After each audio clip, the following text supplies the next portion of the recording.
एक अमीर का एक ही लड़का था। उसका धन का कोई कमी नहीं था। कुछ गलत संगतों के कारण दारू, स्मोकिंग और बहुत कुछ यूज करने लगा। चलिए आगे बढ़ते हैं। लोग कहते हैं किस्मत किस्मत। आज इसी किस्मत पर एक वीडियो लेकर आया हूँ। लोग कहते हैं मेरा नसीब फूट गया, मेरा कर्म जल गया। क्यों लोग बोलते हैं?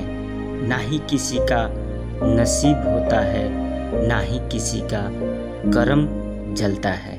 चलिए इसी कहानी को वीडियो में देखते हैं कि क्या दर्शाया गया है। अगर वीडियो अच्छा लगे तो इस चैनल को लाइक, सब्सक्राइब, कमेंट जरूर कीजिएगा। कुछ कहानियाँ देखते हैं।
देखो नरेंद्र राजा साहब के लड़का लगा तारा नाता हाल हैसन ओ देखो ना किस्मत के समय ना देखो काना घड़ी में काना समय में जाके कर देलक। सदन तो अपना आप के राज्य अलग खड़ा कर सकत रहल। किस्मत के तो बहुत दोष देवे के पड़ी। देखो ना सब किस्मत बात लोग सही कह दे। आज तो बहुत बुरा हाल हो गया बा। सही बात बा भाई। किस्मत किस्मत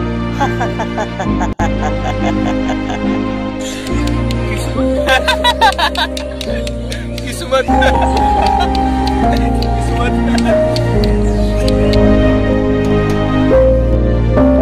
किस्मत किस्मत का बोले हमरा समझे नहीं आवत। किस्मत का बोलेला?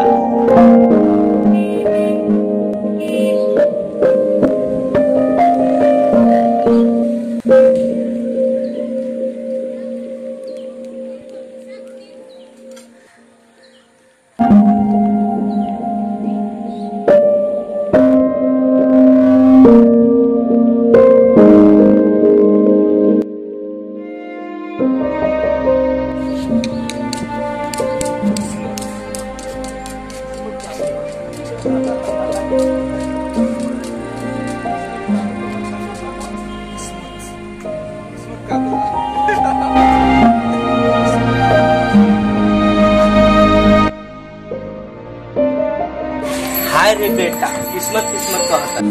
आज तोरा पर तरस आवता, हमर जोर अधिक हो गया। सब कमा के रख देली जो तो किस्मत माटी में। किस्मत किस्मत किस्मत किस्मत किस्मत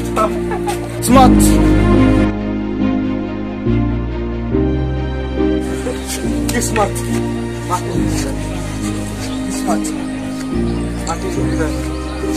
किस्मत किस्मत किस्मत किस्मत किस्मत माटी में मिल गईल।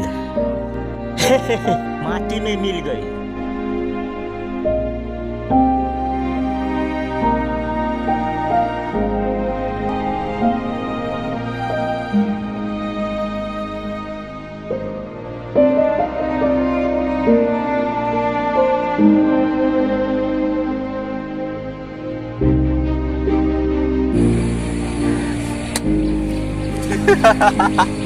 किस्मत माटी में मिल गया। किस्मत माटी में मिल गई।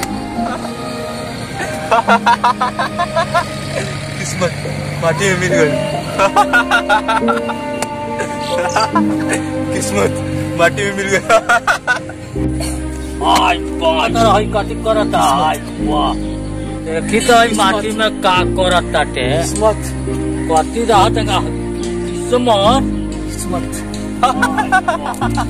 और जगह माटी में का खोजता राजा साहब के बेटा हो किस्मत किस्मत किस्मत किस्मत किस्मत। हाय नमस्ते, हम बाबा बी फिल्म चैनल से बोल रहा बानी। हमार नाम ओम बाबू। हम संजीव जीवन। हम संजय बोस। हमनी एगो वीडियो बनैले बानी सन, प्लीज वो वीडियो के अपने देखी। एगो अमीर बाप के बिगड़ल बेटा पर हमनी वीडियो एगो क्रिएट कैले बानी सन और वो वीडियो के देखी, वो वीडियो को लाइक करी और अपने के वीडियो कैसन लागल अपने कमेंट में जाके बताएं और शेयर सब्सक्राइब करी और हमनी के मतलब वीडियो आगे से आगे ले जारी प्लीज। थैंक यू, नमस्ते। हेलो। किस्मत किस्मत का बोलेला? किस्मत का बोलेला? किस्मत